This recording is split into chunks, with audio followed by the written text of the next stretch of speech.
ಬಹಳ ಸ್ಪಷ್ಟವಾಗಿ ನಾನು ಒಂದು ಸ್ವಲ್ಪ ಏನು ದ್ವೇಷದಲ್ಲಿ ಏನಿಲ್ಲ, ನಿಮ್ಗೇನು ಅಧಿಕಾರ ಇದೆ ಅಂತ ನಡೆಸ್ತಾ ಇದ್ದೀರಾ, ಅದನ್ನ ನಾವೇನು ನಿಮ್ಮ ತಿಳುವಳಿಕೆ ಮೂಡಿಸೋಂಥ ಪ್ರಯತ್ನ ಮಾಡ್ತಾ ಇದ್ದೀವಿ.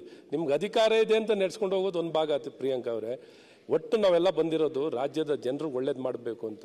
ನಿಮ್ಮ ಪ್ರಗತಿ ಪರವಾಗಿ ನಾನು ಹೇಳಿದೆ ಅವತ್ತು, ಈ ರೀತಿ ಎಲ್ಲ ಒಂದು ಕಡೆ ಅಧಿಕಾರ ಅವರಿಂದ ಕಸ್ಕೊಳ್ಳೋದಲ್ಲ, ಒಂದು ಸುಧಾರಣೆ ತರಬೇಕು. ಈಗ 75 ವರ್ಷ 77 ವರ್ಷ ಆಗ್ತಾ ಬರ್ತಿದೆ.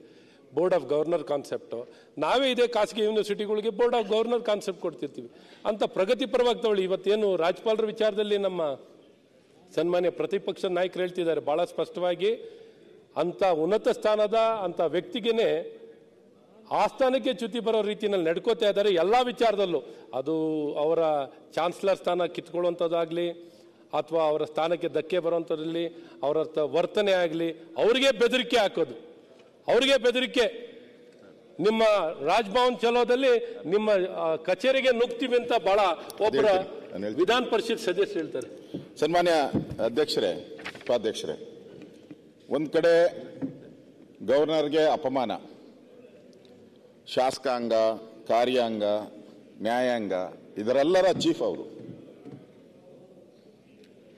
ಅವ್ರನ್ನ ರಾಜ್ಯಪಾಲರು ಅಂತ ಹೇಳಿದ್ರೆ ಸರ್ಕಾರದ ಕೈಗೊಂಬೆ ಅಂತ ತಿಳ್ಕೊಂಡ್ಬಿಟ್ಟಿದ್ದಾರೆ. ಸರ್ಕಾರದ ಕೈಗೊಂಬೆ ಅಲ್ಲ, ಅವ್ರಿಗೆ ಅಧಿಕಾರ ಇದೆ. ಯಾವುದೇ ಬಿಲ್ ಹೋದ್ರಿ, ಯಾರಾದರೂ ಜನ ಕಂಪ್ಲೇಂಟ್ ಮಾಡಿದ್ರು ಅದಕ್ಕೆ ಸರ್ಕಾರಕ್ಕೆ, ಚೀಫ್ ಸೆಕ್ರೆಟರಿಗೆ, ಮುಖ್ಯಮಂತ್ರಿಗಳಿಗೆ ಕ್ವಶನ್ ಮಾಡುವಂತ ಅಧಿಕಾರ ಇದೆ.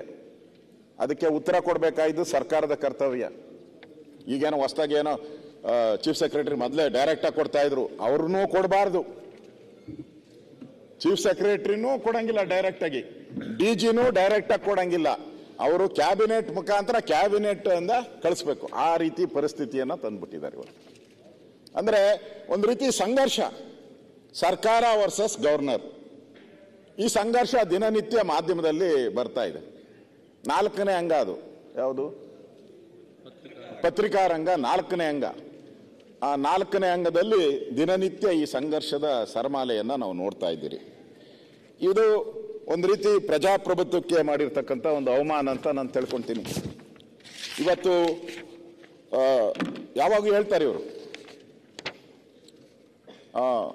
ಗವರ್ನರ್ ಏನ್ ಮಾಡ್ಬಿಟ್ಟವ್ರು ಇವರು,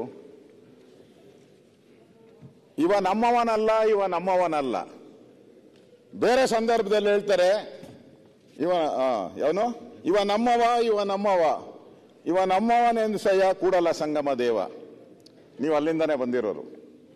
ಬೇರೆ ಟೈಮಲ್ಲಿ ಹೇಳ್ತಾರೆ, ಈ ಗವರ್ನರ್ ವಿಚಾರ ಬಂದ್ರೆ ಇವ ನಮ್ಮವ ಅಲ್ಲ, ಇವ ನಮ್ಮವ ಅಲ್ಲ ಅಂತ ಹೇಳ್ತಾರೆ. ಸೈನ್ಗೆ ಅಲ್ಲೇ ಹೋಗ್ತಾರೆ. ಇಲ್ಲಿ ಇವತ್ತು ಗವರ್ನರ್ ಅವ್ರಿಗೆ ಕರೆದು ಅವ್ರ ಕೈಲಿ ಏನು ಬಹುಪರ ಹಕ್ಕುಗಳನ್ನ ಹಾಕ್ಸ್ಕೊಂಡಿದ್ದಾರೆ. ನಮ್ ಗವರ್ನರ್ ಬೇರೆ ಗವರ್ನರ್ ತರ ಅಲ್ಲ, ಪಾಪ ಒಳ್ಳೆಯವರು, ಒಳ್ಳೆಯವರು. ಬೇರೆ ಗವರ್ನರ್ಗಳೆಲ್ಲ ನೋಡ್ತಾ ಇದ್ದೀರಾ ನೀವು, ತಮಿಳುನಾಡಲ್ಲಿ ನೋಡಿದ್ದೀರಾ, ಬೇರೆ ಕೇರಳದಲ್ಲಿ ಎಲ್ಲ ನೋಡಿದ್ದೀರಾ. ನಮ್ ಗವರ್ನರ್ ದಲಿತ, ನನ್ಗೆ ಗೊತ್ತು, ಅವರು ನಮ್ಮ ಇನ್ಚಾರ್ಜ್ ಆಗಿದ್ರು, ಕರ್ನಾಟಕದ ಇನ್ಚಾರ್ಜ್ ಆಗಿದ್ರು, ಮತ್ತೆ ಕೇಂದ್ರದಲ್ಲಿ ಮಂತ್ರಿ ಆಗಿದ್ರು. ಬಹಳ ಸಜ್ಜನ ವ್ಯಕ್ತಿ, ಸಜ್ಜನರಲ್ಲಿ ಸಜ್ಜನ ವ್ಯಕ್ತಿ. ಅಂಥವ್ರಿಗೆ ಕಿರುಕುಳ, ಅವ್ರಿಗೆ ಫಿಟ್ಟಿಂಗ್ ಇಡೋದು, ಅವ್ರಿಗೆ ಫಿಟ್ಟಿಂಗು.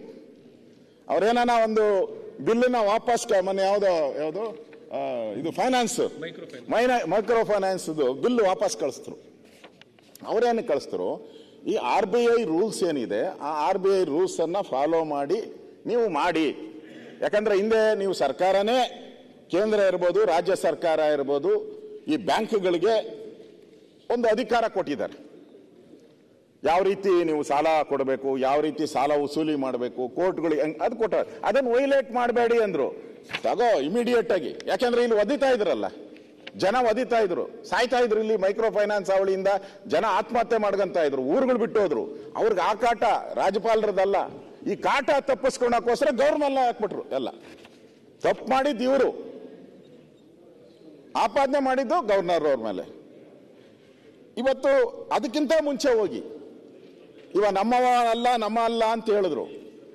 ಇನ್ನೊಬ್ರು ನಮ್ಮ ಗೌರವಾನ್ವಿತ MLC ಅವರು, ಹೆಸರು ಹೇಳಲ್ಲ ನಾನು, ನಮ್ಮ ಗೌರವಾನ್ವಿತ MLC ಅವರು ಅವರೊಂದು ಆವಾಜ್ ಬಿಟ್ರು, ಮೇರಿ ಆವಾಜ್ ಸುನೋ, ಮೇರಿ